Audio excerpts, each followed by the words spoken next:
Bilang mga college students, madalas nating marinig na ang sarap maging estudyante, aral lang ang iniisip. Pero hindi nakikita ng marami kung gaano kabigat ang dinadala natin araw-araw. Behind the high grades and the forced smiles, there is a big problem hurting us inside, the mental health crisis. Today, we will break down this problem using three school subjects we all know: math, science, and technology. Let us start with mathematics. In math, we learn about patterns and equations. But did you know that stress and anxiety are like math too? If you do not stop it early, your problems do not just add up. They multiply very fast. We call it exponential. One failed quiz can cause 2 sleepless nights until it becomes a big mountain of anxiety, and it feels like there is no formula to solve it.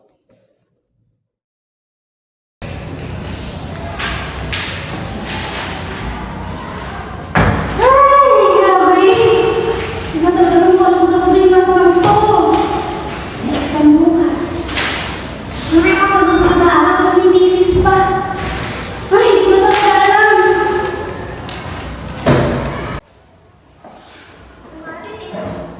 Parang kahit anong project mo dito, kahit ubusin mo yung kape dito, parang wala ka, hindi ka nasa. Nakapagod na ako.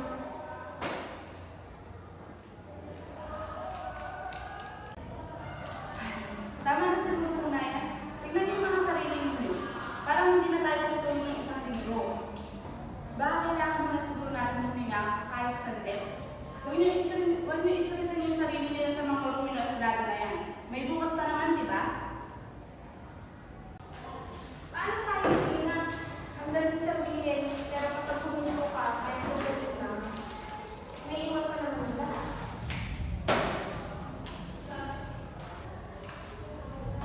Tama sa may, baka kailangan natin huminga kahit 2 minuto bago tayo tuloy magbalik.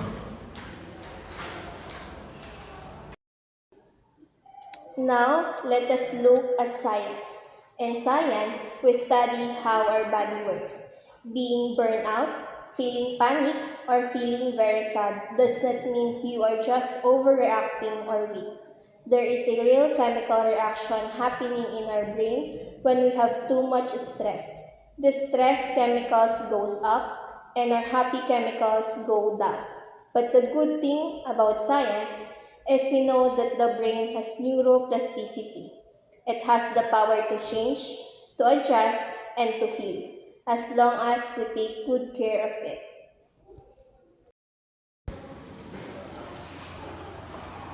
Mildred, ito ka muna. Dahan-dahan na. Makinig ka sa akin, okay? Balik ang nararamdaman mo. Normal lang itong react ng ganyan yung katawan mo. Ngayon kasi, napapagod na at na-pressure. Kaya huwag mo sisihin ang sarili mo. Salamat. Akala ko kasi talaga kung ano nang nangyayari sa akin. Sobrang bilis ng tibok na puso ko. Parang hindi ako makahinga. Tapos parang nalalamig ako na ewan.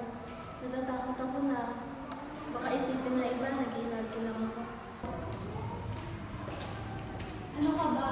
Huwag mo isipin ang sasabihin ng iba. Nandito kami, hindi ka nag-iisa. Biology man o emosyon ang dahilan yan. Kaya nating reset to. Basta pag naramdaman mo ulit, sabihin mo lang sa amin agad ha. Walang iba na. Oo nga, ang utak at katawan napapagod din yan gaya ng makina. Kaya huwag mong pilitin kung hindi mo kaya. Kailangan mo rin mag-reset.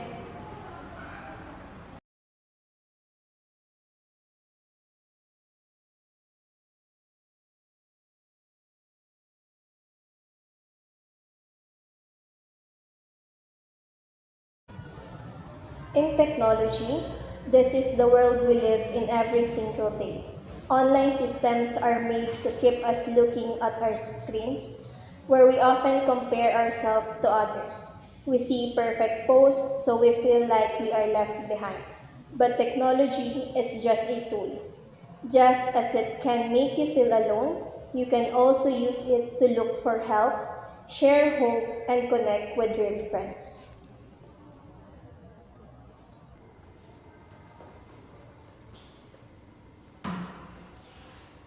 Grabe, nakaka-depress din pala mag-social media minsan. Tingnan ko sila, ang gaganda ng post. Parang ang galing mag-college para sa kanila. Ba't sa atin? Parang pasan natin yung mundo araw-araw. Naku, huwag kang masyadong naniniwala sa lahat ng nakikita mo dyan. Filter lang yan. Pinipili lang nila ang magagandang part. Pero alam mo, imbes na mag-scroll ka dyan, tignan mo to, nahanap kong page. So ito yung grupo ng mga estudyante na nag-share sila ng mga mental health tips. At may hotline rin kung gusto mo may makausap. Tama yan. Siguro, mas maganda i-off muna natin mga notification natin. Kung feeling natin na sumasakit na yung ulo natin sa ingay ng internet, gamitin natin ang technology para tulungan yung mga sarili natin, hindi para i-pressure. Mas maganda na mag-usap at magkamustahan tayo sa totoong buhay ngayon. Sa bagay, nakakagaan din sa pakiramdam pag naibubuhos mo yung stress mo sa mga totoong nakakasama mo.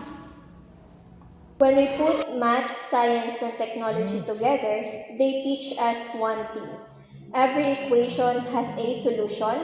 For every biological stress, there is a way to recover. And in every digital connection, there is the power to bring hope. That is why the 12 of us came together to bring you this advocacy. Arise, let us rise from the darkness and the heavy thoughts in our minds. Do not fight this battle alone, because asking for help is never a sign of weakness.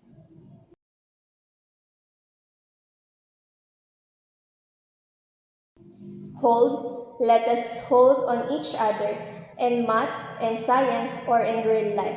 It is easier to solve any problem and storm when there are hands ready to help you. Observe, let us look around us. Let us watch our classmates and friends. If we see someone who is quiet, sad, or acting differently, let us go to them and listen. Nurture, let us care for one another. Let us love ourselves, the people around us, and most of all, our mental health.